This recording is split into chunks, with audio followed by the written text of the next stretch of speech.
All right, and just as I make a video about the potential of gold and silver starting to rise soon, one of my subscribers sends me some information that I will read you that, if true, could be a game changer. Now, all I'm doing is reading a bit of information on a website. They're talking about silver and gold manipulation to be exposed on a CBS documentary tonight. Whether it's true or not, I don't know. I don't have cable, so I will not be able to watch it tonight. So if it happens or not, I don't know. I'm not responsible for the article's creation. I'm just reading it. What you do with the information is up to you. But of course, I will post the link so you could verify this yourself, and we'll see what happens. But if this is true, I'd be one of those variables I just actually mentioned about 10 minutes ago. And let's read this article. This was posted today on Silver Doctors. It's called CBC Documentary to Break JPM Whistleblower Testimony on Gold and Silver Manipulation. So many people say they don't believe in manipulation. All right.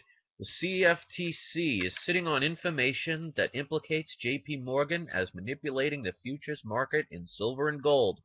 Makes you wonder why all of a sudden we have this sudden crash of the silver and gold paper market.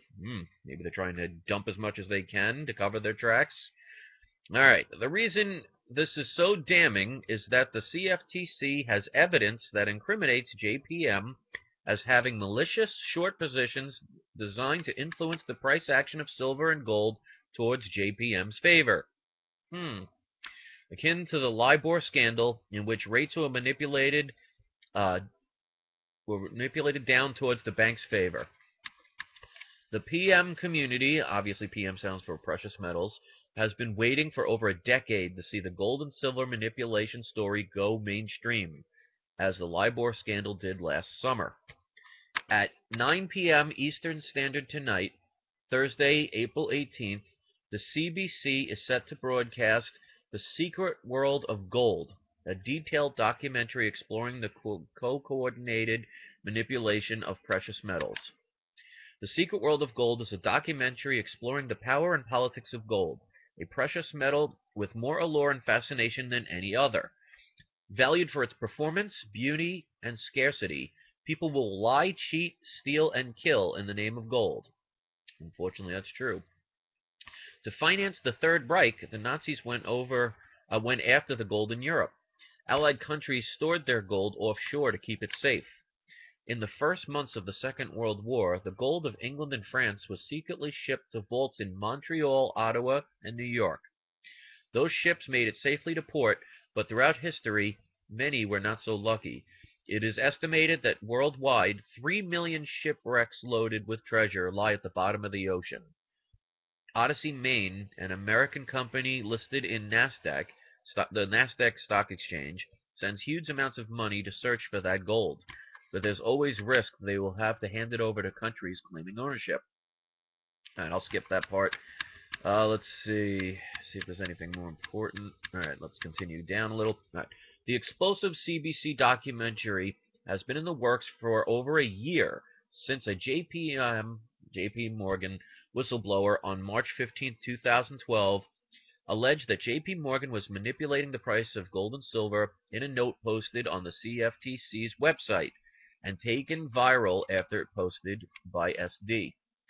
The whistleblower was placed in contract with Andrew Maguire shortly after, who, upon reviewing the information and documents the JPM employee had obtained documenting the alleged manipulation of gold and silver, assisting in making it an official filing to the CFTC.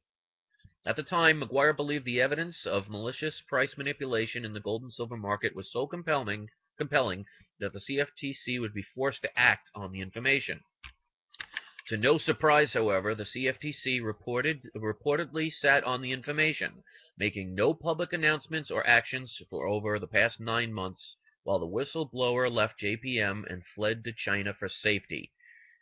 Now, this is the reason why they don't give that information, is because you see in the video I made just yesterday how Goldman Sachs employees are people who work for the government and vice versa. They don't tell on each other. It's like a father finding out his son robbed a store. I don't think that father is going to turn the son in. They just, you keep it in the family. Let's see. Skip down a little bit.